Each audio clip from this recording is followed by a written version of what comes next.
Is that thing live? All right. I do that all the time. I set it, and then I'm not back in time. All right, here we are, live on YouTube. Unlimited Q&A is what I agree to whenever I go live on YouTube. So if you've got any mortgage questions at all, let's talk about it. As the title of this video says, like, where are the sellers at? I'd love to talk and have an open discussion about inventory. So I think it's the biggest issue we're going to face in 2024 real estate is in places where there is limited inventory. It's going to cause more problems than anything else for buyers. We are officially, in my opinion, over worrying about, complaining about, and this being a rate-driven real estate market, because rates, for all intents and purposes, hit their peak in October of 2023, and they're on the way down. How far they go down, we don't know, but the real limiting factor for real estate, how many transactions can be transacted, and what is going to drive more homeowners to purchase, is inventory that's out there. So chime in, let me know where you're from and what inventory looks like in your neck of the woods. I'll share with you a quick graphic from my buddy Ryan Lundquist. I think he put this out yesterday on January 14th. So check out sacramentoappraisalblog.com. If you haven't, a lot of great articles there. Follow Ryan Lundquist, Sac Appraiser, on Instagram. He's also on X and Facebook and all kinds of places. But this is Sacramento region, and this is January inventory going back to 2015.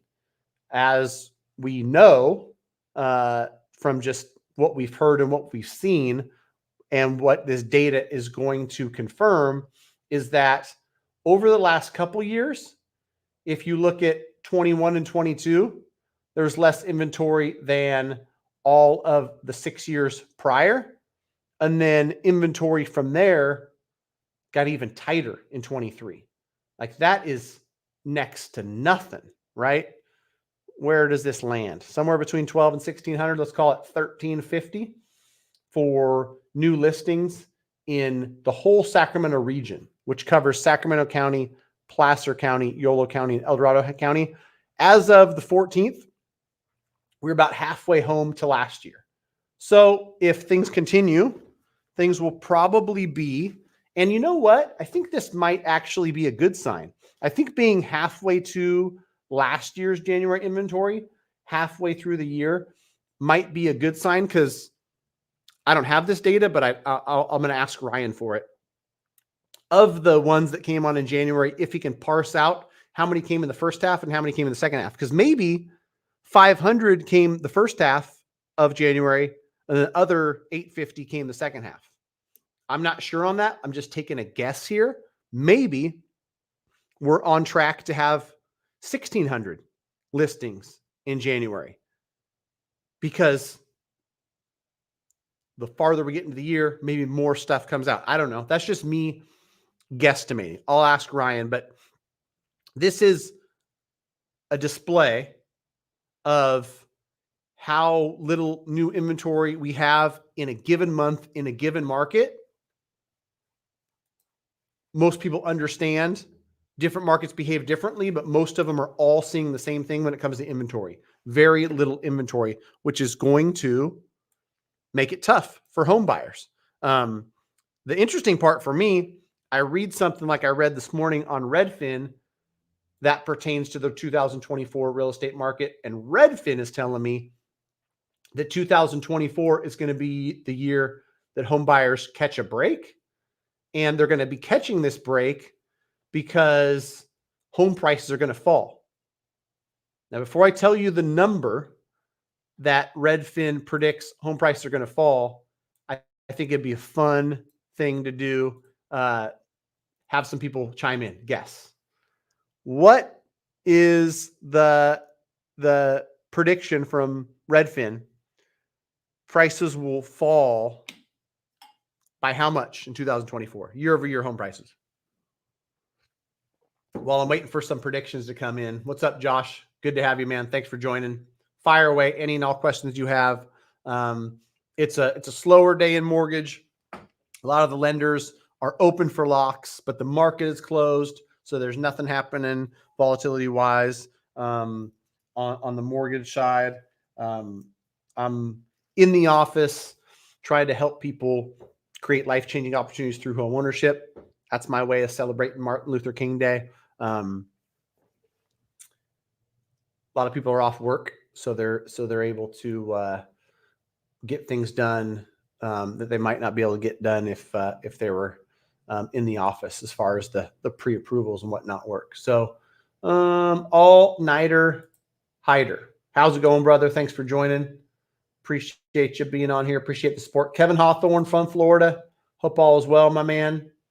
A question here from the TAM bomb. If you do an FHA streamline, does that reset the 1-year occupancy requirement? This is a great question. This is such a common question. So what the TAM bomb is asking is, when you get an FHA loan, which has to be owner occupied, you have to live in the home. You can't get an FHA loan for an investment property. The verbiage in the loan document states, I intend to occupy this property for 12 months. That's the understanding. Things change. I've never seen anyone go to jail if they moved after 10 months, but nonetheless, that verbiage is there. Your question, which is a great one, if I do an FHA streamline, does that reset the 1-year occupancy requirement? Well, not really. You are signing that streamline with the intention of this continuing to be your primary. And so I wouldn't tell somebody who's planning on moving out the next month to do an FHA streamline, because that would be, somewhere on the scale of mortgage fraud. But you can certainly do an FHA streamline. It's your primary residence, no intention of moving, and then have something happen in your life 6 months later that requires a move, a sale, something of that sort. And so people get caught up quite a bit with this. And the reason for the rules is for people that are intentionally trying to commit mortgage fraud. Don't do that ever. It's not worth it. The rate's only 1% better. If you can't get a product because it's got to be owner occupied, and you're trying to fit yourself into their box by saying you're living there and you're not, just don't do it. You'll get blacklisted. You'll never be able to lend money again on a mortgage loan if you're on one of these blacklists. So it's definitely a no-no. But for most of the people that are asking, where what if something changes and this school district doesn't work out, or I get relocated for my job and I've got to move in 9 months, you're going to be just fine. Ashley said 1.3% decrease. Very, very close, Ashley. Redfin predicts that home prices will fall 1% year over year in the second and third quarters, when home selling season is in full swing. That'll mark the first time prices have declined since 2012. This is a favorable shift for buyers. In 2023, they're saying that the data shows the prices were up about 3%. Up 3%, down 1%. That's flat. I mean, I hate to break it to people, but like to say that like the homeowners will get a break, prices are coming down 1%. You're getting a $500,000 listing for $495. Yes. I guess what that would tell me, and what that gives me permission to do from an advice standpoint, is don't try to time the market. If the price today or 3 months from now or 7 months from now or 15 months from now is plus or minus 1 or 2%, that's not enough to determine when's the right time for you to buy. The right time for you to buy is when you're in a financial position where you feel comfortable. And quite honestly, what you probably want to do right now, if you're thinking about buying, is get out in front of not just more home sellers in Q2 and Q3, but if Q2 and Q3 are the biggest like quarters for home selling, they're also the biggest quarters for home buying, and the buy side is coming out in force. If interest rates continue to come down, if March or April also aligns with when the Fed does the first Fed rate cut of the Fed funds rate, I'm just saying, I feel it in the deepest parts of my soul. It's going to get more competitive as the year goes on. And so as a home buyer, I'm not saying you got to buy now. I'm just saying if you have the ability to, and you have the option to buy now versus later, you ought to at least consider it. Here, but fixing another leak, so hands-free again. All right. All-nighter hider. You a plumber on the side? Fire away any and all mortgage questions, guys. I've got tons and tons of mortgage knowledge up in my brain, which the easiest way to access it is by asking a great question. It's hard for me to extract some of the mortgage knowledge and stuff that's coming out of my brain if not prompted. So I'm like a good AI bot. The better the prompts, the better the answers. So prompt away. Yeah, you know what?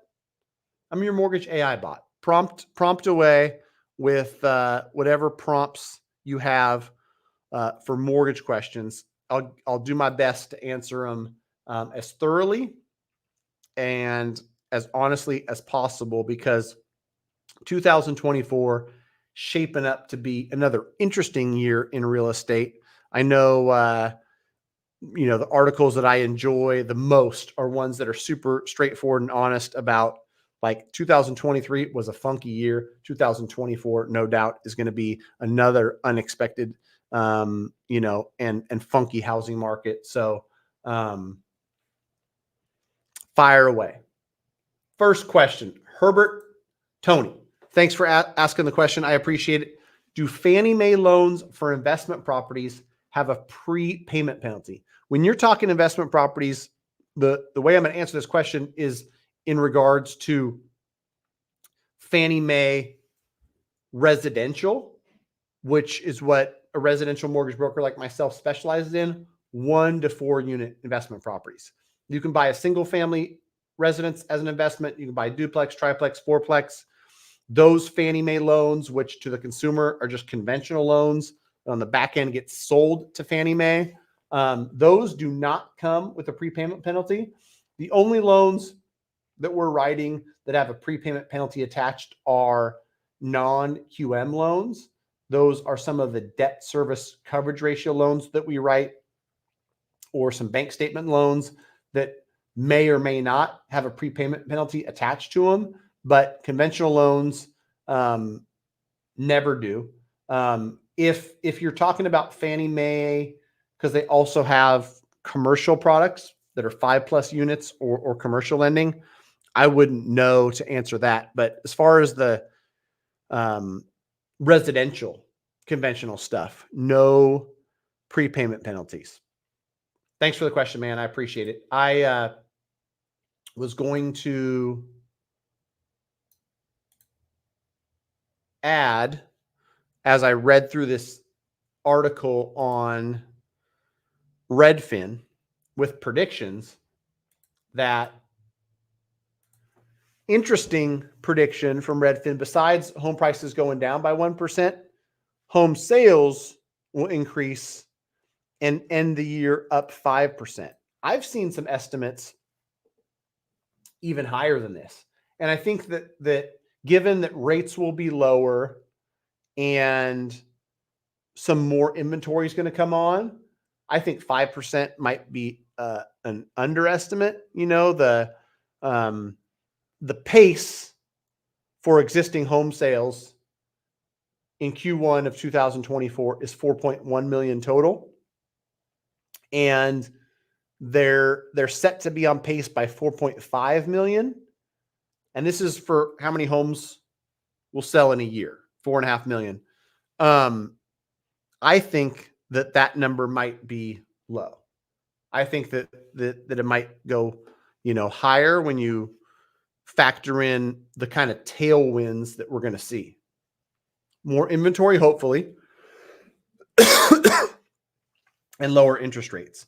If the examples I see from a mortgage standpoint of more people applying, more past pre-approvals re-engaging is any indication, we're going to see a big uptick. Some people think a 20 to 30% uptick in the number of home sales. Jorge Realty. Real life example from a real agent. I love it, man. Thanks for joining. I appreciate you in the question. I have a seller. My listing is at 26393 Driftwood Lane in Hellendale, California. Send me some buyers, please. Lakefront property for $410,000. 26393 Driftwood Lane, Hellendale. At that price in California, lakefront. Tell us about that particular market, because I'm curious. I'm not very knowledgeable about Hellendale. I'll be honest there. I'm going to close out some other tabs so I can share this beautiful listing. 26393, located in Silver Lakes. All right, let's take a look in real time here. Share screen. What do we got? Let's find a buyer. First thing I got to figure out where Hellendale is. So I'm going to go to the map first. My first course of action. Location. Let me zoom out.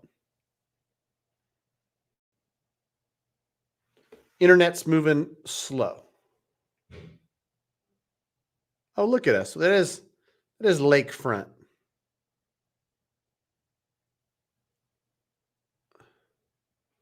Off the 395. So it's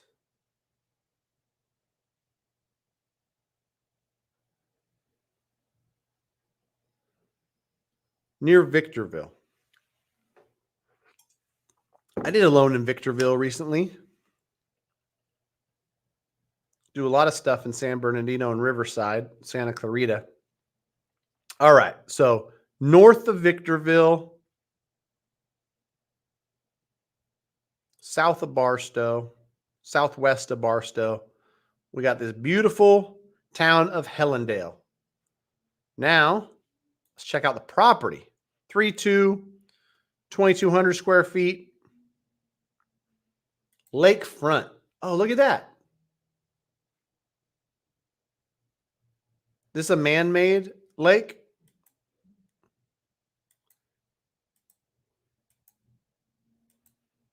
Nice looking house. I bet this thing is. When was this puppy built? 84. That's new compared to a lot of stuff. Being 40 years old.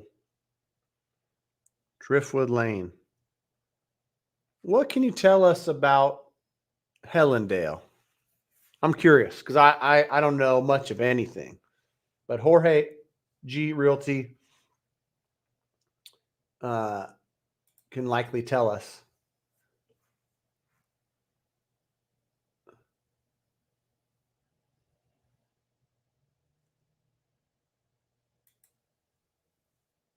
Man-made lake. Cool. All right. Well, if I have anybody down there, which I know for sure I have people looking, outside of Riverside County and on the outskirts. I wonder how much of a commute this is to some of these other places where I'm sure there's more employment. How far would it be to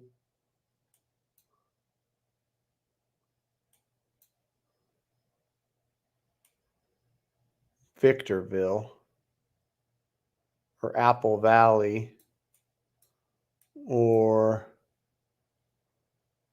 Barstow?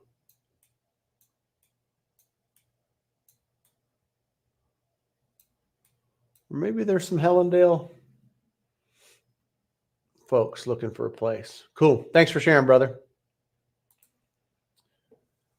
All right. Question Nicole Jansen's. If you're contributing to a solo 401k, can you add that income back in as 401k with W-2? When you contribute to a 401k, you still have, it doesn't take off of your gross income. Your gross income is what you qualify for from a mortgage standpoint. So I talked to somebody recently that was like, hey, hitting the max and contributing the max to my 401k. So my W-2 income is lower by 20,000. Don't worry. Still go off your gross income for qualifying purposes.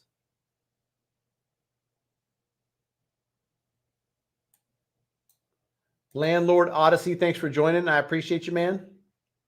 Fire away any and all questions you have. I love getting the questions because that pulls out things that I'm not thinking about.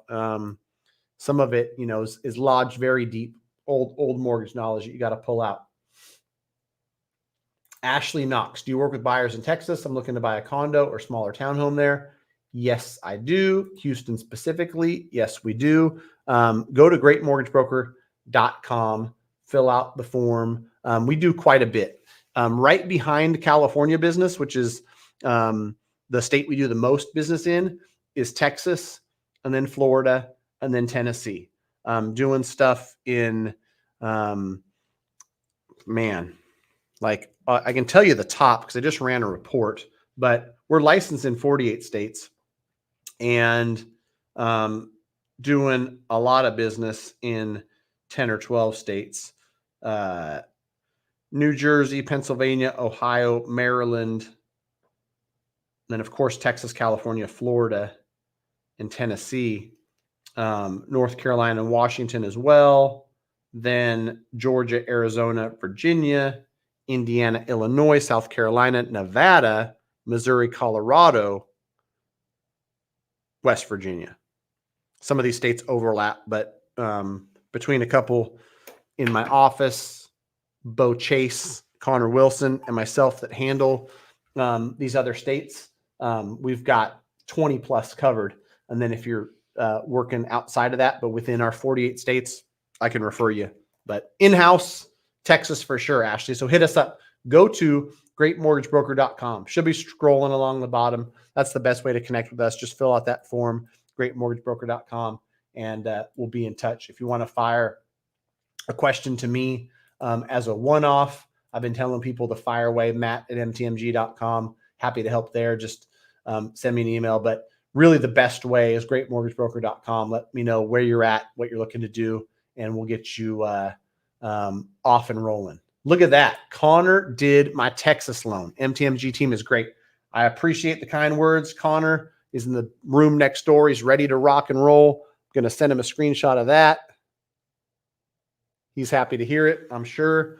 Thanks for that feedback. I appreciate it, the Tan Bomb.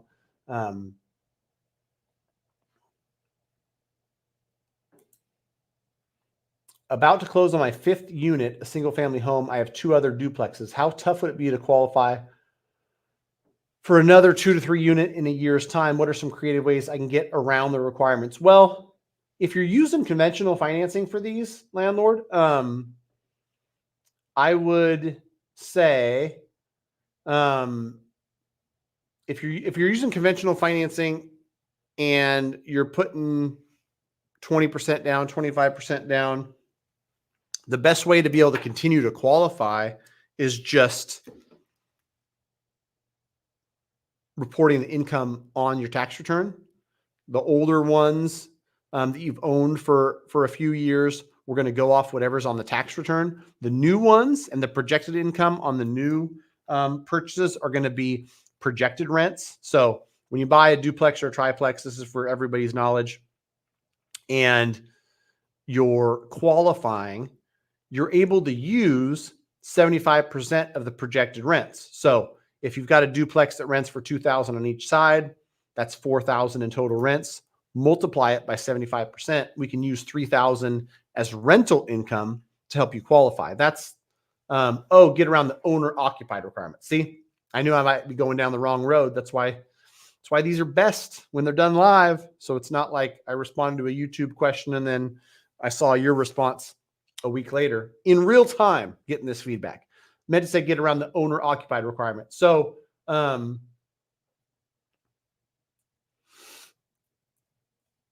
wouldn't say you're getting around the requirement. You just have to be living the requirement. If you're going to owner occupy something and you can prove it and you can make a case that it's reasonable to believe you, then you can do it. So if you are about to close on your 5th, you're moving into a single family home and it's 1,000 square feet. And then a year from now, you're saying, you know what? I want to move into a duplex that's in a nicer neighborhood around nicer schools. And it's 1,400 square feet on each side. I'm going to have a bigger place to live. I'm going to be in a nicer neighborhood. That's going to be my new primary. That's believable. It's reasonable. And you're going to do it, right?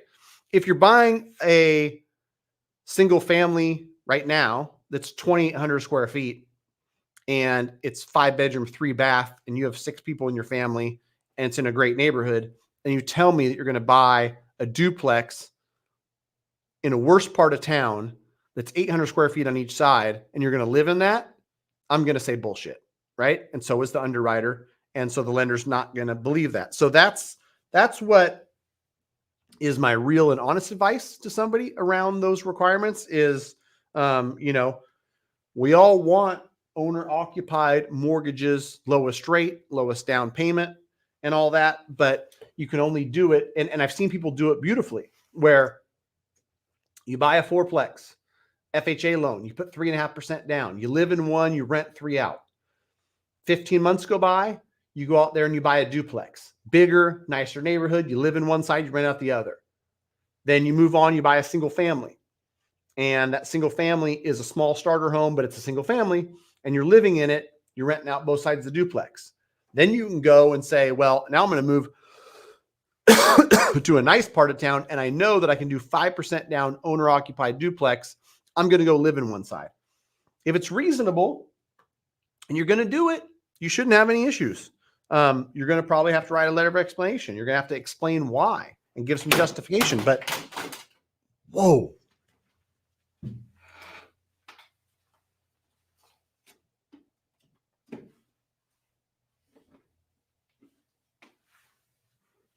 Oh, got to get some new double-sided tape for that bad boy later. We're going to have it dialed in. Don't you worry. So that's my best advice there. So 3:30, I got some work to do, guys. It's a holiday for a lot of you. And, I think it's important to celebrate Martin Luther King Day. I'm going to celebrate that by doing what I do best, helping all kinds of people from all backgrounds, all ethnicities, live the dream of home ownership and create life-changing opportunity through home ownership. So I'm going to get back to that. Hopefully some of this was helpful. If I can answer any and all questions, please feel free to reach out. GreatMortgageBroker.com is the best place to find me. If you want to fire me a personal email at matt@mtmg.com, I'll answer that. Thanks again, All Nighter Hider. I appreciate you. Everybody else who joined. Until next time, we gon' see.